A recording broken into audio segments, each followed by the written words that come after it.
Hello everyone, once again welcome to online class of SSC Telugu.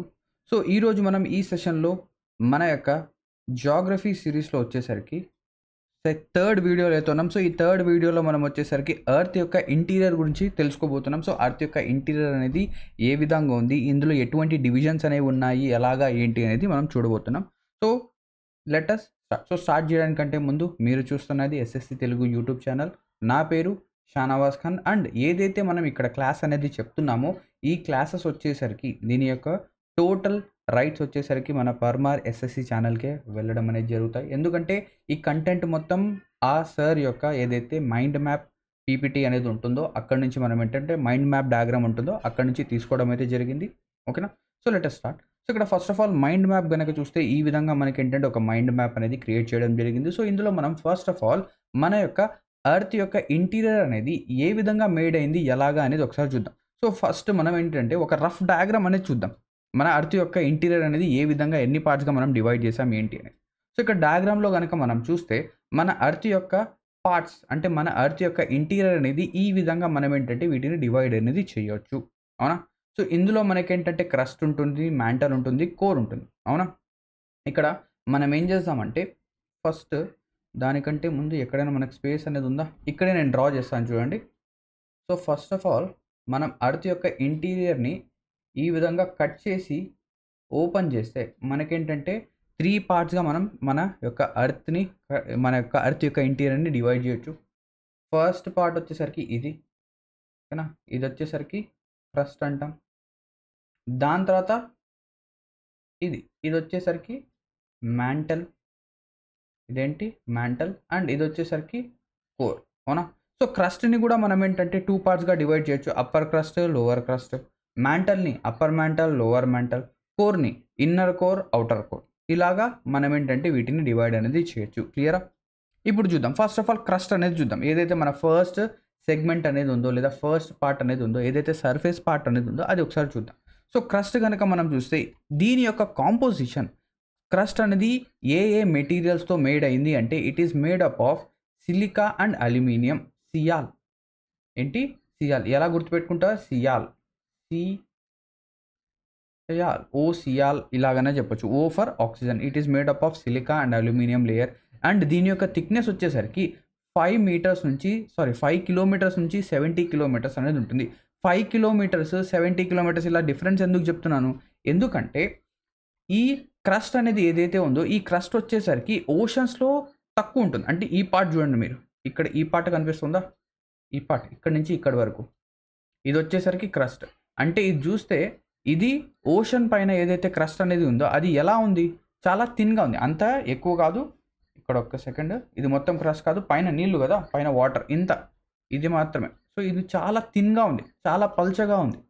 కానీ ఇదే crust మన హిమాలయాస్ దగ్గరకు వస్తే ఇది ఏముంది? చాలా వెడల్పుగా ఉంది. అంటే దీని యొక్క హైట్ అనేది చాలా ఎక్కువ ఉంది.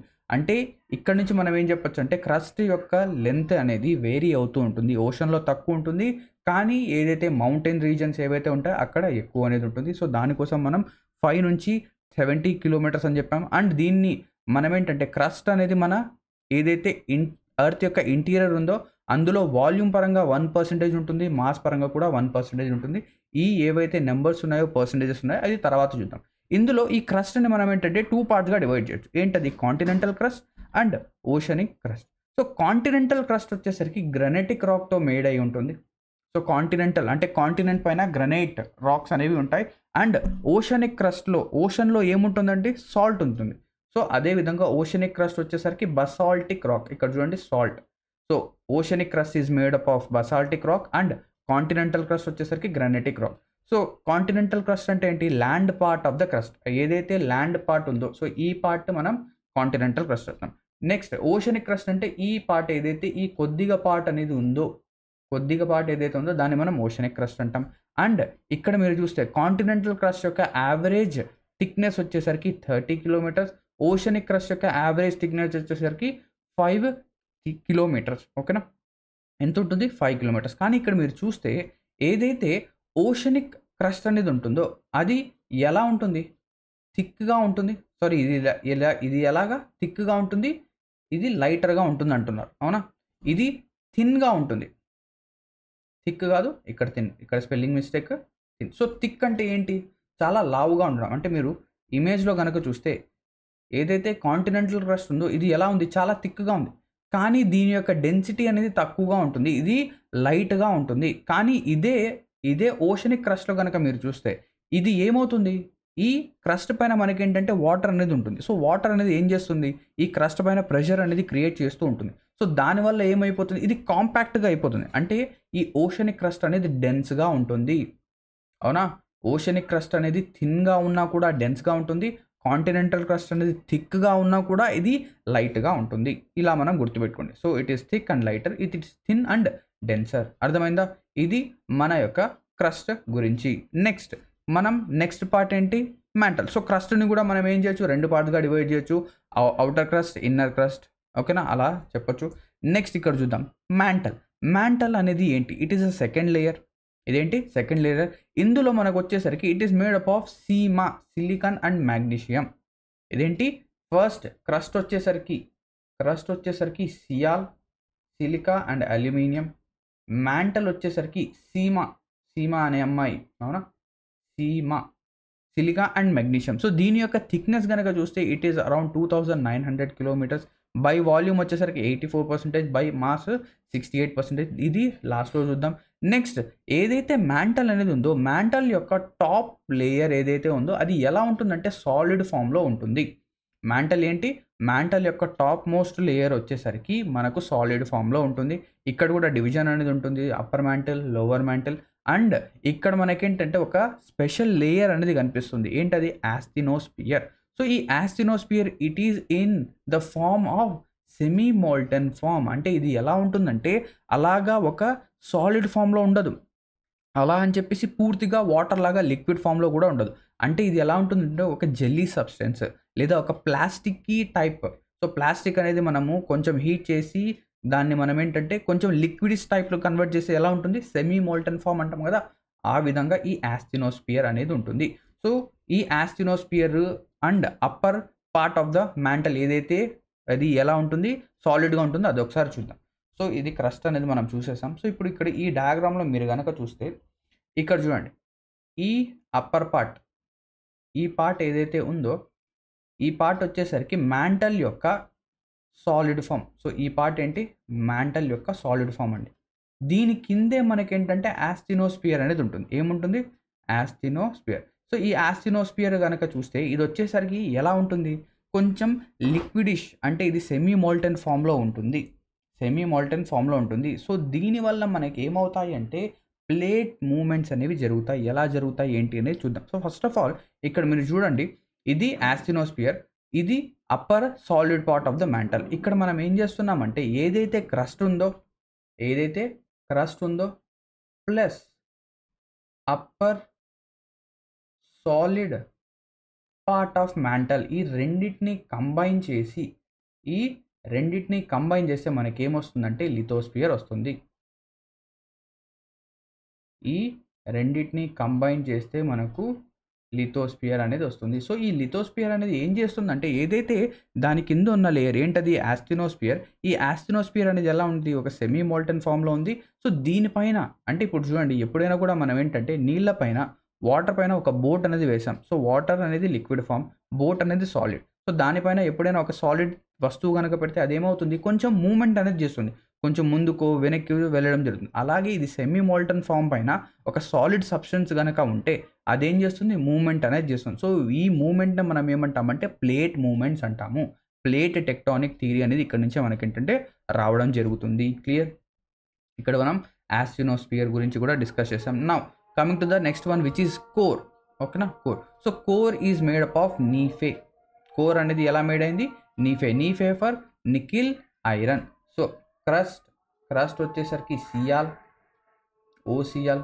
Next mantle is made up of mantle వచ్చేసరికి సిలికాన్ మ్యాగ్నీషియం. అండ్ కోర్ వచ్చేసరికి nife for nickel and iron. అవునా, నికిల్ ఐరన్. సో వాల్యూమ్ పరంగా చూస్తే 15%, మాస్ పరంగా చూస్తే 31%. దీన్ని కూడా మనం ఏంటంటే రెండు విధాలుగా డివైడ్ చేయొచ్చు, inner core and outer core.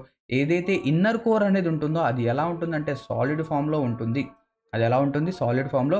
Outer core అనేది లిక్విడ్ ఫామ్లో ఉంటుంది. సో ఈ లిక్విడ్ ఫామ్లో ఉండడం బట్టే మనకేంటంటే ఈ అవుటర్ కోర్ అనేది మ్యాగ్నెటిక్ ప్రాపర్టీస్ని చూపించడం అనేది జరుగుతుంది.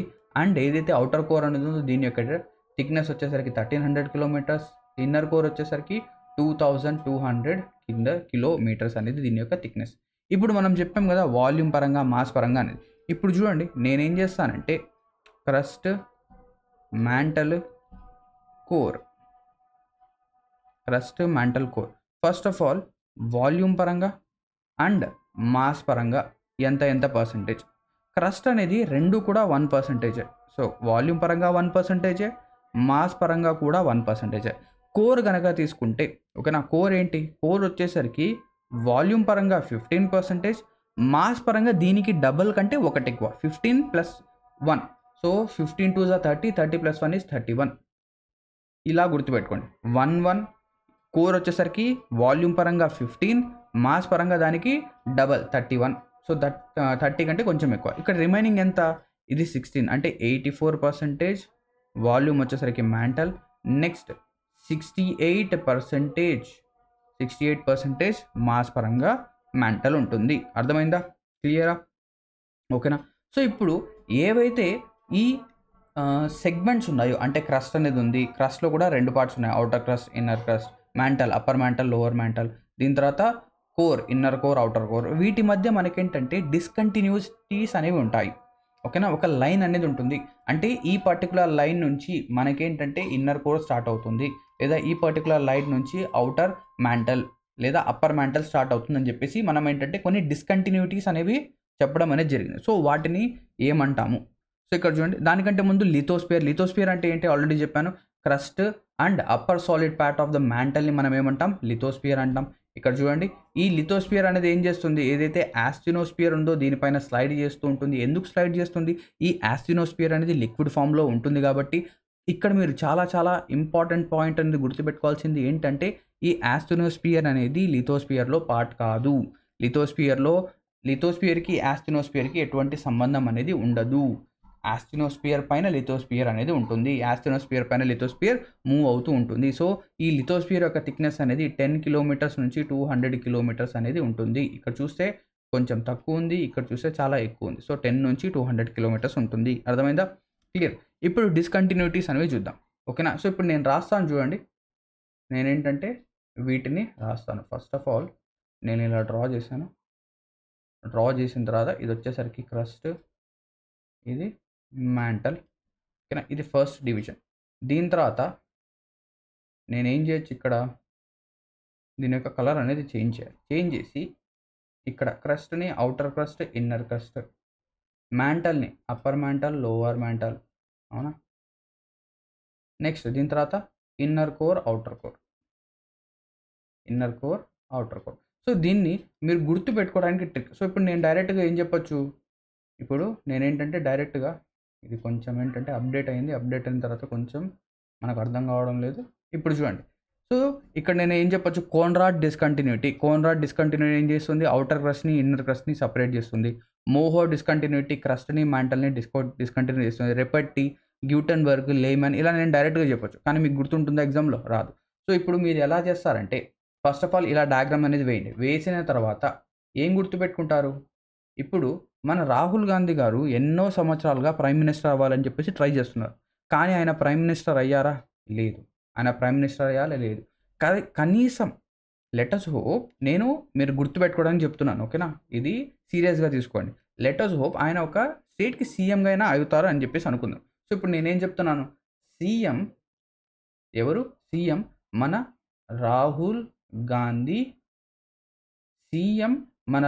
గాంధీ లే, అంటే ఈ స్టేట్కి సీఎం వచ్చేసరికి ఎవరు, మన Rahul Gandhi. C for Conrad discontinuity, ఇదేం చేసింది, అప్పర్ క్రస్ట్ని, లోవర్ క్రస్ట్ని డివైడ్ చేసింది, లేదా అవుటర్ క్రస్ట్ని, ఇన్నర్ క్రస్ట్ని డివైడ్ చేసింది. మోహో డిస్కంటిన్యూటీ ఏం చేసింది, ఇది వచ్చేసరికి క్రస్ట్ని, మ్యాంటల్ని ఏం చేసింది, సపరేట్ చేసింది, లేదా ఏదైతే ఇన్నర్ క్రస్ట్ ఉందో దాన్ని అవుటర్ మ్యాంటల్తో సపరేట్ చేసింది, లేదా యాస్టినోస్పియర్తో సపరేట్ చేసింది అని చెప్పేసి మనం చెప్పొచ్చు. Next Repetti Conrad, Mohos, Repetti, Gutenberg and Lehmann. So Gutenberg యొక్క ఇంకొక నేమ్ వచ్చేసరికి వెయిచార్ట్. సో రెపెట్టి ఏం చేసింది, ఇన్నర్ మ్యాంటల్ని అవుటర్ మ్యాంటల్తో, ఓకేనా, అవుటర్ మ్యాంటల్ని ఇన్నర్ మ్యాంటల్తో డివైడ్ చేసింది. గ్యూటెన్బర్గ్ ఏం చేసింది, ఏదైతే మ్యాంటల్ని కోర్తో డివైడ్ చేసింది, లేదా మనం ఏం చెప్పచ్చు, ఏదైతే ఇన్నర్ మ్యాంటల్ ఉందో దాన్ని అవుటర్ కోర్తో సపరేట్ అనేది చేసింది. లేమ్యాన్ ఏం చేసింది, ఇన్నర్ కోర్ని అవుటర్ కోర్తో డివైడ్ చేసింది. ఇలా గుర్తుపెట్టుకోండి, సీఎం రాహుల్ గాంధీ లే అని చెప్పేసి ఇలా గుర్తుపెట్టుకోండి, మీకు ఎగ్జామినేషన్లో మర్చిపోరు మీరు. అర్థమైందా? సో డిస్కంటిన్యూటీ అనేది చూసాం. నెక్స్ట్ ఇప్పుడు నేను చెప్పాను కదా, ఏవైతే టెక్టోనిక్ ప్లేట్స్ అంటే ఏంటి, ఏదైతే ఆస్ట్రోనోస్ఫియర్ పైన మన లిథోస్ఫియర్ అనేది మూవ్ అవుతూ ఉంటుందో అది ఏం చేస్తాయంటే ఒక ప్లేట్ ఇంకో ప్లేట్ కొలైడ్ అనేవి అవుతాయి. సో బేసికలీ మనకేంటంటే 7 మేజర్ ప్లేట్స్ అనేవి ఉన్నాయి. సో ఏవైతే రెడ్ కలర్లో ఉన్నాయో వాటిని మనం మేజర్ ప్లేట్స్ అంటాం. ఇక్కడ చూడొచ్చు, ఏదైతే యురేషియన్ ప్లేట్ ఉందో, ఆఫ్రికన్ ప్లేట్ ఉందో, ఆస్ట్రేలియన్ ప్లేట్ ఉందో, సౌత్ అమెరికన్ ప్లేట్ ఉందో, పసిఫిక్ ప్లేట్ ఉందో, నార్త్ అమెరికన్ ప్లేట్ ఉందో, ఇవన్నీ కూడా 1 2 3 4 5 6 అండ్ ఇక్కడ కింద అంటార్టిక్ ప్లేట్, ఇవన్నీ కూడా 7 మేజర్ ప్లేట్ బౌండరీస్. సో ఎన్ని ఉన్నాయి, 7 మేజర్ ప్లేట్ బౌండరీస్ అనేవి ఉన్నాయి. ఇంకా రిమైనింగ్ ఎన్నైనా మనకు చాలా మైనర్ ప్లేట్ బౌండరీస్ ఉంటాయి. సో ఇక్కడ చూడొచ్చు, ఇక్కడ Juan de Fuca plate. So అన్నిటికంటే చిన్న మైనర్ ప్లేట్ ఏంటి అంటే Juan de Fuca. Next Cocos plate, Nazca plate, and ఇక్కడ వీళ్ళు చూడొచ్చు Indian plate, next Philippines plate, ఓకేనా, కరేబియన్ ప్లేట్, ఇవన్నీ కూడా మైనర్ ప్లేట్స్ అన్నమాట. క్లియర్? సో ఈ ప్లేట్స్ ఏం చేస్తాయి, ఇప్పుడు చూడండి, ఇప్పుడు ఒక ప్లేట్ అనేది ఉంది, ఒక ప్లేట్ ఇంట్లో ఉండే ప్లేటే అనుకోండి, మనం డిన్నర్ చేసే ప్లేటే అనుకోండి. సో ఆ ప్లేట్ అనేది ఈ విధంగా ఉంది, ఆ ప్లేట్ ఎలా ఉంది, ఈ విధంగా ఉంది. అండ్ ఇంకో ప్లేట్ అనేది ఉంది, ఈ విధంగా ఉంది. రెండు, ఓకేనా, రెండింటిని మనం ఏం చేసామంటే ఒకదానిపైకి ఒకటి విసిరాం. అవి ఏమవుతాయి, రెండు కొలైడ్ అయినప్పుడు మనకు కొన్ని సిచ్యువేషన్స్ అరైజ్ అవుతాయి, ఓకేనా. రెండు కొలైడ్ అయినా అవుతాయి అంటే ఇక్కడ రెండు ప్లేట్స్ అనేది మనం విసిరామంటే అవి రెండు ఒకదానికొకటి ఇలా ఆపోజిట్గా రావచ్చు, లేదా ఒకటికొకటి దూరంగా వెళ్ళొచ్చు, లేదా ఒకటి పైకి ఒకటి కిందికి వెళ్ళొచ్చు. అదేవిధంగా ఈ ప్లేట్స్ కూడా మూమెంట్ అనేవి ఈ విధంగానే చేస్తాయి. సో ఈ ప్లేట్ యొక్క మూమెంట్స్ అనేవి చూస్తే ఒకటి ఇలా ఒకదాని నుంచి ఇంకోటి దూరంగా వెళ్తుంటే, సో ఇది చూడండి, ఫస్ట్ వన్ వచ్చేసరికి డైవర్జెంట్ ప్లేట్ బౌండరీ అంటాం. సో డైవర్జెంట్ అంటే ఇవి రెండూ కూడా దూరంగా వెళ్తున్నాయి. సో ఇవి ఏం జరుగుతున్నాయి, ఇక్కడ స్ప్రెడ్డింగ్ అనేది జరుగుతుంది. సో ఎప్పుడైతే ఇది ఇటుపక్కకి ఇది లెఫ్ట్కి ఇది రైట్కి ఇలా వెళ్తున్నప్పుడు ఏం జరుగుతుంది, ఇక్కడ ఏదైతే మధ్యలో గ్యాప్ అనేది ఫామ్ అవుతుంది కదా, ఇక్కడ ఏమవుతుంది, మధ్యలో గ్యాప్. సో ఎప్పుడైతే ఇక్కడ మధ్యలో గ్యాప్ అనేది ఫామ్ అవుతుందో అప్పుడు ఏమవుతుంది, ఏదైతే లోపల మ్యాగ్మా అనేది ఉంటుందో ఆ మ్యాగ్మా అనేది బయటకు వచ్చి ఇది ఏం చేస్తుంది, ఒక న్యూ ఫ్లోర్ని, ఒక కొత్త గ్రౌండ్ ఏంటంటే ఇక్కడ క్రియేట్ చేస్తుంది. అందుకే దీన్ని మనం ఏమంటాం, కన్స్ట్రక్టివ్ ప్లేట్ బౌండరీ అంటాము. ఇదేంటి, కన్స్ట్రక్టివ్ ప్లేట్ బౌండరీ. అండ్ ఇక్కడ వాల్కానిక్ యాక్టివిటీస్ అనేవి ఎక్కువగా ఉంటాయి. ఇక్కడ ఏముంటాయి, వాల్కానిక్ యాక్టివిటీస్ ఎక్కువ ఉంటాయి. నెక్స్ట్ దీని తర్వాత ఎప్పుడైనా కూడా రెండు ప్లేట్స్ అనేవి, ఒక ప్లేట్ అంటే ఒక ప్లేట్ ఇంకోటి ఈ విధంగా రెండు వస్తున్నాయి, ఓకేనా, ఒకదానికి ఎదురుగా ఇంకోటి వస్తున్నాయి. సో ఎప్పుడైతే ఇలా రెండు ప్లేట్స్ అనేవి వస్తాయో ఏం జరుగుతుంది, ఏదైతే ప్లేట్ అనేది రెండు ఏమవుతాయంటే థిక్గా ఉంటాయి, ఓకేనా. రెండు ఏమంటే థిక్గా కాదు, రెండు ఏమంటే చాలా ఫోర్స్తో వస్తూ ఉంటాయి, రెండు ఫోర్స్తో వస్తుంటాయి. ఏదైతే ఈ రెండిట్లో డెన్స్గా ఉంటుందో ఆ ప్లేట్ వచ్చేసరికి ఒకటి డెన్స్గా ఉంటుంది, కంపారిటివ్లీ చెప్తున్నాను, ఒక డెన్స్ ఒకటి లైట్గా ఉంటుంది. సో ఏదైతే డెన్స్గా ఉంటుందో అదేమవుతుంది, కిందికి వెళ్ళిపోతుంది, ఏమవుతుంది, కింద సబ్సైడ్ అవుతుంది. సో అందుకే దీన్ని సబ్డక్షన్ అంటాము. ఇక్కడ స్ప్రెడ్డింగ్ జరుగుతుంది, ఇక్కడ సబ్డక్షన్ జరుగుతుంది. సో ఇలా ఏదైతే కిందికి వెళ్తుందో అది లోపల ఏదైతే మ్యాగ్మా ఉంటుందో, హీట్ అనేది ఉంటుందో దానివల్ల ఇదేమైపోతుంది, బ్రేక్ అనేది అయిపోతుంది. అయిపోయిన తర్వాత ఇక్కడ హీట్ అనేది ఎక్కువగా జనరేట్ అయ్యి ఇక్కడ నుంచి మళ్ళీ మనకేంటంటే వాల్కెనోస్ అనేవి వస్తాయి. సో ఇక్కడ మనకేంటంటే వాల్కానిక్ యాక్టివిటీ ఉంటుందా అంటే ఎస్, ఇక్కడ వాల్కానిక్ యాక్టివిటీ ఉంటుంది. అండ్ ఇక్కడ ఏదైతే డెన్సర్ ప్లేట్ అనేది ఉందో అది డెస్ట్రాయ్ అయిపోతుంది కాబట్టి it is a destructive plate boundary అంటాం దీన్ని మనం, డెస్ట్రక్టివ్ ప్లేట్ బౌండరీ. ఇక్కడ మనకేంటంటే ప్రీవియస్గా ఇది డైవర్జెంట్లో మనకి ఏమవుతుంది, ఒక న్యూ ఏదైతే ఫ్లోర్ అనేది ఉందో ఒక ఏం చెప్పొచ్చు, కాంటినెంటల్ టైప్ ఆఫ్ థింగ్ అనేది ఇక్కడ మనకు క్రియేట్ అవుతుంది. కానీ ఇక్కడ వచ్చేసరికి మన ఏదైతే ప్లేట్స్ అనేవి ఉన్నాయో అవి డెస్ట్రాయ్ అవుతున్నాయి. సో దానికి మనం ఏం చేసాం, డిస్ట్రక్టివ్ ప్లేట్ బౌండరీ అన్నాం.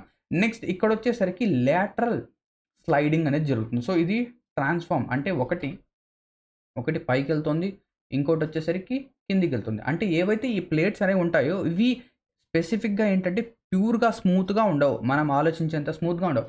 అంటే ఇవి ఎలా ఉంటాయంటే చాలా చాలా చాలా చాలా రఫ్గా ఉంటాయి. ఇలా ఉంటాయన్నమాట. చాలా చాలా ఇలాగా రఫ్‌గా ఉంటాయి. సో, ఎప్పుడైతే ఇవి లాటరల్ మూవ్‌మెంట్ అనేది చేస్తాయి. ఒకటి పైకి, ఒకటి కిందికి ఏం జరుగుతాయంటే అట్ సమ్ పాయింట్ ఇవేమైపోతాయంటే ఇంటర్‌లాక్ అయిపోతాయి. ఏమైపోతాయి? ఇంటర్‌లాక్ అయిపోతాయి. సో, దీన్ని మనం ఏం చేయాలంటే ఈ లాక్ అనేది ఓపెన్ చేయాలంటే చాలా ఎక్కువ ఫోర్స్ అనేది యూజ్ చేయాలి. సో, ఆ ఫోర్స్ అనేది ఎక్కువగా జరిగినప్పుడు అట్ సమ్ పాయింట్ ఆ ఫోర్స్ అనేది వెళ్ళిపోయినప్పుడు ఈ ఎనర్జీ ఏదైతే ఇక్కడి నుంచి వస్తుందో అది మనకేంటంటే పైన ఎర్త్ వైపు అంటే అన్ని వైపులా ఆ ఎనర్జీ అనేది వెళ్తుంది. అవునా? అన్ని వైపులా ఆ ఎనర్జీ అనేది ఇప్పుడు లెట్ అస్ సపోజ్ మన చేతిలో ఒక కెచప్ బాటిల్ అనేది ఉంది. సో, కెచప్ బాటిల్ పైన ఏంటంటే చాలా టైట్‌గా అది హార్డ్ అయిపోయింది. మనం ఏం చేస్తున్నాం దాన్ని స్క్వీజ్ చేస్తున్నాం అది రావడం లేదు. అట్ సమ్ పాయింట్ ఏమవుతుందో ఆ కెచప్ బాటిల్ అనేది మనకు పైన ఏదైతే బ్లాకేజ్ ఉందో అది వెళ్ళిపోతుంది. వెళ్ళిపోయిన తర్వాత దాని కింద ఉన్నది ఏమవుతుంది? వెంటనే ఎక్స్‌ప్లోడ్ అవుతుంది పైకి. అదే విధంగా ఇక్కడ కూడా ఆ ఎనర్జీ అనేది ఏమవుతుంది? ఎక్స్‌ప్లోడ్ అయ్యి మనకేంటంటే ఇక్కడ మనకు ఏమైతాయి? ఎర్త్‌క్వేక్స్ అనేవి ఫార్మ్ అయితాయి. Earthquakes within the crust. ఇక్కడ ఎటువంటి కన్‌స్ట్రక్షన్ జరగడం లేదు. డెస్ట్రక్షన్ జరగడం లేదు. ఇక్కడ మనకొచ్చేసరికి ఎటువంటి వోల్కానిక్ యాక్టివిటీ ఉండదు. కానీ ఇక్కడ మనకు ఎర్త్‌క్వేక్ ఎర్త్ క్వేక్స్ అనేవి కనిపిస్తాయి. అర్థమైందా? టెక్టానిక్ ప్లేట్స్ ఇది. నెక్స్ట్ ఇప్పుడు ఎర్త్ క్వేక్ ఏ విధంగా వస్తాయి? ఏంటి? అనేది గనక చూస్తే సో, ఇప్పుడు ఎక్కడైతే మనం చెప్పాం గదా! ఆ 2 ప్లేట్స్ అనేవి లాక్ అయిపోతాయో, ఆ ఎర్త్ క్వేక్ వచ్చే లోపల ఎర్త్ లోపల ఏదైతే మనకు ఏంటంటే ఒక పాయింట్ ఉంటుంది గదా! దాన్ని మనం హైపో సెంటర్ లేదా ఫోకస్ అంటాం. ఇదే ఇదే ఎనర్జీ ఏదైతే ఇక్కడ ప్రొడ్యూస్ అయిందో ఆ ఎనర్జీ అనేది అన్ని వైపులా ఆల్ డైరెక్షన్స్ ఏవైతే అన్ని డైరెక్షన్స్ ఉన్నాయో అన్ని డైరెక్షన్స్ వెళ్తుంది. అండ్ ఏదైతే తొందరగా ఒక సర్ఫేస్ దగ్గరికి రీచ్ అవుతుందో, నియరెస్ట్ పాయింట్ ఏదైతే ఉంటుందో, లేదా ఫస్ట్ సర్ఫేస్ దగ్గర వచ్చే పాయింట్‌నే మనం ఎపి సెంటర్ అంటాము. దీన్ని మనం ఏమంటాం? AP centre. So, distance nearest to AP centre. So, AP సెంటర్‌కి మీరు ఎంత దగ్గరగా ఉంటే లెట్ అస్ సపోజ్ ఇక్కడొక బిల్డింగ్ ఉంది. ఇక్కడొక బిల్డింగ్ ఉంది. ఇంకొక బిల్డింగ్ వచ్చేసరికి ఈ మూలలో ఉంది. ఓకేనా? ఈ రెండిట్లో ఏ బిల్డింగ్ అనేది మనకు బ్రేక్ అయిపోతుంది? ఏ బిల్డింగ్ అనేది ఎక్కువ నష్టం జరుగుతుంది?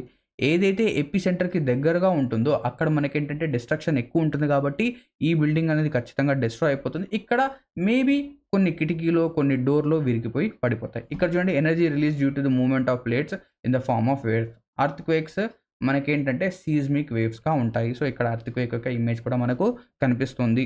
నెక్స్ట్ ఈ ఎర్త్‌క్వేక్ అనేవి ఏంటంటే దీస్ ఆర్ వేవ్స్. ఇవేంటి? వేవ్స్. ఈ ఎర్త్‌క్వేక్ వేవ్స్‌ని కూడా మనం ఏం చేసామంటే కొన్ని విధాలుగా డివైడ్ చేసాం. ఏంటా డివిజన్ అంటే? సో, ఈ ఎర్త్‌క్వేక్స్‌ని మెజర్ చేసే దాన్ని మనం ఏమంటాం? సీస్మోగ్రాఫ్ అంటాం.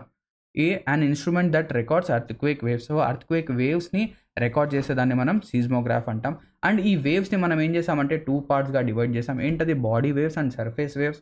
ఓకేనా? Body waves, surface waves. So, body వేవ్స్‌లో మనకేమేమి వస్తాయి చూడండి. పీ వేవ్స్ వస్తాయి అండ్ ఎస్ వేవ్స్ అనేవి వస్తాయి. P waves, S waves. So, ఈ పీ వేవ్స్ అనేవి ఏం చేస్తాయంటే ఇవి చాలా ఫాస్ట్‌గా ఉంటాయి.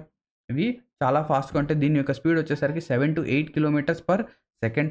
ఇదొచ్చేసరికి మన ఎర్త్ పైన ఓకేనా? మన ఎర్త్‌కి లేదా మన ఏదైతే సీస్మోగ్రాఫ్ ఉందో అందులో ఫస్ట్‌గా రీచ్ అయ్యేవి ఏంటి అంటే పీ వేవ్సే. పీ వేవ్స్ అనేవి ఫస్ట్‌గా రీచ్ అయితాయి. అండ్ ఇవి వచ్చేసరికి ఎలా ఉంటాయంటే దే ఆర్ లాంగిట్యూడినల్. ఇవి ఎలా ఉంటాయి? లాంగిట్యూడినల్ షేప్‌లో ఉంటాయి. నెక్స్ట్ ఎస్ వేవ్స్ గనక చూస్తే ఈ ఎస్ వేవ్స్ అనేవి ఎలా ఉంటాయంటే ట్రాన్స్‌వర్స్ వేవ్స్ అనేవి ఉంటాయి. ట్రాన్స్‌వర్స్ వేవ్స్ ఎలాగైతే మన సౌండ్ వేవ్స్ ఉంటాయో అలాగే మన ఎస్ వేవ్స్ కూడా ఉంటాయి. దీని యొక్క స్పీడ్ అనేది 4-6 కిలోమీటర్ పర్ సెకండ్ అనేది ఉంటుంది. అండ్ ఇదొచ్చేసరికి ఏదైతే పీ వేవ్స్ ఉన్నాయో ఇవి అన్ని మీడియమ్స్‌లో పాస్ అవుతాయి. అది సాలిడ్ గానివ్వండి, లిక్విడ్ గానివ్వండి, గ్యాస్ కానివ్వండి. కానీ దీని యొక్క స్పీడ్ అనేది సాలిడ్‌లో అన్నిటికంటే ఎక్కువ ఉంటుంది. లిక్విడ్‌లో కొంచెం తక్కువ, గ్యాస్‌లో అన్నిటికంటే తక్కువ. కానీ ఇది అన్ని మీడియమ్స్‌లో మూవ్ అవుతుంది. They resemble sound waves. So, P waves అనేవి సౌండ్ వేవ్స్‌ని రిజెంబుల్ చేస్తాయి. సారీ ఇక్కడ పీ వేవ్స్ అనేవి మనకేం రిజెంబుల్ చేస్తాయి? సౌండ్ వేవ్స్‌ని రిజెంబుల్ చేస్తాయి. అవునా? క్లియర్. నెక్స్ట్ ఇవి ఏదైతే ఎస్ వేవ్స్ ఉన్నాయో ఓకేనా? ఎస్ వేవ్స్ ఏవైతే ఉన్నాయో ఇవి ఓన్లీ సాలిడ్ మీడియంలో మాత్రమే వెళ్ళగలవు. ట్రావెల్ చేయగలవు. ఓకేనా? నెక్స్ట్ ఇప్పుడు ఏవైతే బాడీ వేవ్స్ ఉన్నాయో ఈ బాడీ వేవ్స్ ఏవైతే రాక్స్ నుంచి సర్ఫేస్ వరకు రీచ్ అయితే దాన్ని మనం సర్ఫేస్ వేవ్స్ అంటాం. లవ్ వేవ్స్ అంటాం. లేదా ఎల్ వేవ్స్ అంటాం. లేదా కొన్ని సార్లు రేలే వేవ్స్ అంటాం. ఓకేనా? Relay waves. ఈ సర్ఫేస్ వేవ్స్ అన్నిటికంటే ఎక్కువ డిస్ట్రక్షన్‌ని కాజ్ చేసాయి. ఎందుకు? సర్ఫేస్ పైన జనాలుంటారు కాబట్టి ఈ సర్ఫేస్ వేవ్స్ అనేవి చాలా చాలా డిస్ట్రక్టివ్ ఇన్ నేచర్ అంతే. క్లియర్? నెక్స్ట్ ఇక్కడ మనం ఒకసారి ఈ ఎస్ వేవ్స్ దీని తర్వాత పీ వేవ్స్ యొక్క ప్యాటర్న్ కనుక చూస్తే ఇది 103 కాదు 104 డిగ్రీస్ 104 ఇది కూడా 104 ఇది కూడా 104. మనం ఏం నేర్చుకున్నాం, ఏదైతే ఎస్ వేవ్స్ ఉంటాయో అవి ఓన్లీ సాలిడ్లో మాత్రమే వెళ్తాయి. అండ్ మనం ఏం నేర్చుకున్నాం, ఏదైతే ఔటర్ కోర్ ఉందో ఓకేనా, కోర్ యొక్క ఔటర్ పార్ట్ ఏదైతే ఉందో అది ఎలా ఉంటుంది ఔటర్ కోర్ వచ్చేసరికి లిక్విడ్లో ఉంటుంది. అండ్ ఇన్నర్ కోర్ అనేది సాలిడ్. ఎలా గుర్తుపెట్టుకుంటారు, ఎంత అయితే మనం లోపలికి వెళ్తామో ఆ లోపల వచ్చేసరికి ఎక్కువ ప్రెషర్ ఉంటుంది. అంటే ఇన్నర్ కోర్ పైన ఎక్కువ ప్రెషర్ ఉంటుంది కాబట్టి అది సాలిడ్లో ఉంది. అండ్ ఔటర్ కోర్ అనేది లిక్విడ్ ఫామ్లో ఉంది. ఈ ఔటర్ కోర్ అనేది లిక్విడ్ ఫామ్లో ఉండడం వల్ల మనకేంటంటే ఇక్కడ మ్యాగ్నెటిక్ ప్రాపర్టీస్ అనేవి కనిపిస్తాయి. ఇక్కడ నుంచి ఏదైతే ఎపి సెంటర్ అనేది ఉందో అక్కడ నుంచి వేవ్స్ అనేవి ట్రాన్స్ఫర్ అవుతున్నాయి, వెళ్తున్నాయి. ఈ వేవ్స్ అనేవి ఓన్లీ సాలిడ్లో మాత్రమే వెళ్ళగలుగుతాయి కాబట్టి ఇవి అన్ని చోట్ల వెళ్తున్నాయి. కానీ ఎప్పుడైతే ఔటర్ కోర్ రీచ్ అవుతాయో, ఇది ఔటర్ కోర్ అనేది లిక్విడ్ రూపంలో ఉంది కాబట్టి ఇవి అవి ఏంటంటే వెళ్ళలేవు. అండ్ ఇక్కడ నుంచి మనకేంటంటే ఎక్కడైతే ఎపి సెంటర్ ఉంటుందో ఎపి సెంటర్ నుంచి 104 డిగ్రీస్ నుంచి 104 డిగ్రీస్ వరకు, అంటే ఇక్కడ నుంచి ఇంతవరకు ఓకేనా, మనకేంటంటే ఈ ఎస్ వేవ్స్ అనేవి కనిపించవు. అంటే ఇక్కడ ఎస్ వేవ్స్ యొక్క షాడో జోన్ అనేది కనిపిస్తుంది. అంటే ఈ ఎస్ వేవ్స్ యొక్క షాడో జోన్ని బేస్ చేసుకొని మనం ఏం చెప్పామంటే, మనము ఇప్పుడు చూడండి, మనం ఏంటంటే అర్త్ లోపల మనం ఏంటంటే తవ్వలేం కదా, ఇక్కడ మనం ఏంటంటే తవ్వలేం. సో ఇలా తవ్వలేం, అయినా కూడా మనం ఏంటంటే ఔటర్ కోర్ అనేది లిక్విడ్ రూపంలో ఎలా ఉంది అని చెప్పేసి ఎందుకు చెప్పామంటే ఈ బేసిస్ పైన చెప్పాము. ఈ వేవ్స్ యొక్క డిఫ్లెక్షన్ పైన మనం ఏంటంటే ఔటర్ కోర్ అనేది లిక్విడ్ రూపంలో ఉంది అని చెప్పేసి మనం చెప్పాం. ఎందుకు, ఇక్కడ ఎస్ వేవ్ యొక్క షాడో జోన్ అనేది కనిపిస్తుంది. So S wave shadow zone ఎందుకు కనిపిస్తుంది, ఔటర్ కోర్ అనేది లిక్విడ్ ఫామ్లో ఉంది కాబట్టి. నెక్స్ట్ పీ వేవ్స్ నుంచి కూడా మనం ఏంటంటే కొన్ని అబ్జర్వేషన్స్ చేసాం. ఏంటంటే ఈ పీ వేవ్స్ అనేవి ఏదైనా మీడియం అనేది చేంజ్ అయితే ఏమవుతాయి, అవి రిఫ్రాక్ట్ అనేవి అవుతాయని చెప్పేసి మనము నేర్చుకున్నాం. ఇక్కడ కూడా మీరు చూడొచ్చు, ఇక్కడ కూడా ఏమవుతాయంటే మనకు 104 డిగ్రీస్ నుంచి 150 డిగ్రీస్ వరకు పీ వేవ్స్ యొక్క షాడో జోన్ అనేది కనిపిస్తుంది. ఎందుకు, ఇక్కడ ఒక మీడియం నుంచి ఇంకో మీడియంకి వేవ్స్ అనేవి వెళ్తున్నప్పుడు అవేమవుతాయి, కొంచెం రిఫ్రాక్ట్ అనేవి అవుతాయి. సో ఆ రిఫ్రాక్షన్ వల్ల మనకేంటంటే 104 నుంచి 150 డిగ్రీస్ వరకు మనకు పీ వేవ్స్ యొక్క షాడో జోన్ అనేది కనిపిస్తుంది. క్లియరా, అర్థమైందా? సో ఇదే మన అర్త్ యొక్క అండ్ దీని తర్వాత ఏదైతే మన అర్త్ క్వేక్ని మెజర్ చేసే స్కేల్స్ ఉంటాయో వాటిని మనం ఏమంటాం, రిక్టర్ స్కేల్ అంటాం అండ్ మర్కాలీ స్కేల్ అంటాం. రిక్టర్ స్కేల్తో మనం ఏం చేస్తాం, రిక్టర్తో మ్యాగ్నిట్యూడ్ని మనం మెజర్ చేస్తాం. ఆర్తో ఎం మెజర్ చేస్తాం, ఎంతో ఐ మెజర్ చేస్తాం. RM regional manager, MI mister India, ఇలాగైనా గుర్తుపెట్టుకోండి. రిక్టర్తో మ్యాగ్నిట్యూడ్ వచ్చేసరికి 0 నుంచి 10గా చెప్తాం, కానీ మ్యాగ్నిట్యూడ్కి లిమిట్ అనేది ఉండదు. మనకు ఇంతవరకు మనం ఏం చెప్పొచ్చు అంటే ఒక 8 or 9 లేదా మ్యాక్సిమం 10 రీచ్ అయిందో లేదో నాకైతే ఐడియా లేదు. 8 and 9 మ్యాగ్నిట్యూడ్ యొక్క అర్త్క్వేక్స్ అనేవి కనిపించాయి. ఇది వచ్చేసరికి ఒక లిమిట్లెస్ స్కేల్, దీనికి ఎటువంటి లిమిట్ ఉండదు. కానీ మెర్కాలీ స్కేల్లో మనకేంటంటే ఇంటెన్సిటీని మెజర్ చేస్తాం. దీని యొక్క లిమిట్ అనేది ఉంటుంది 1 నుంచి 11 మాత్రమే. 1 to 11 is the limit. Clear? So ఇక్కడతో ఏదైతే మన అర్త్స్ ఇంటీరియర్ టాపిక్ అనేది ఉందో అది కంప్లీట్ అవుతుంది. ఓకే, ఐ హోప్ దట్ మీకు ఏంటంటే ఈ వీడియో అనేది నచ్చింది అనుకుంటున్నాను. మీకు ఈ వీడియో కనుక నచ్చినట్లయితే ఖచ్చితంగా లైక్ చేయండి. మా ఛానల్ని ఈ వీడియోస్ అనేవి మీరు చూడాలి అనుకుంటే మా ఛానల్ని సబ్స్క్రైబ్ చేసి బెల్ ఐకాన్ పైన క్లిక్ చేయండి. ఎప్పుడైతే మేము వీడియో అప్లోడ్ చేస్తామో వెంటనే మీకు నోటిఫికేషన్ అనేది వస్తుంది. అండ్ దాంతోపాటు ఒకవేళ మీరు ఎస్ఎస్సి ఎగ్జామ్స్కి కానీ లేదా వేరే కాంపిటేటివ్ ఎగ్జామ్స్ కానీ ప్రిపేర్ అవుతుంటే మా తెలుగు ఎగ్జామ్ ప్రెప్ అప్లికేషన్ని డౌన్లోడ్ చేసుకోవచ్చు. ఇక్కడ మీకు ఏంటంటే వేరియస్ ఎగ్జామ్స్ యొక్క కోర్సెస్ అనేవి చాలా అఫోర్డబుల్ ప్రైజెస్లో ఉన్నాయి. అండ్ దాంతోపాటు మనం ఆల్రెడీ టైటన్స్ బ్యాచ్ 2.0 అనేది స్టార్ట్ చేసాం. మీరు కావాలంటే ఆ బ్యాచ్లో ఎన్రోల్మెంట్ అనేది తీసుకోవచ్చు. ఇందులో మేమేంటంటే లైవ్ క్లాసెస్తో ఏదైతే సిలబస్ ఉందో అది కంప్లీట్ అయితే చేయబోతున్నాం. ఓకేనా? So thank you very much for watching this video and all the best for your upcoming SSC examination.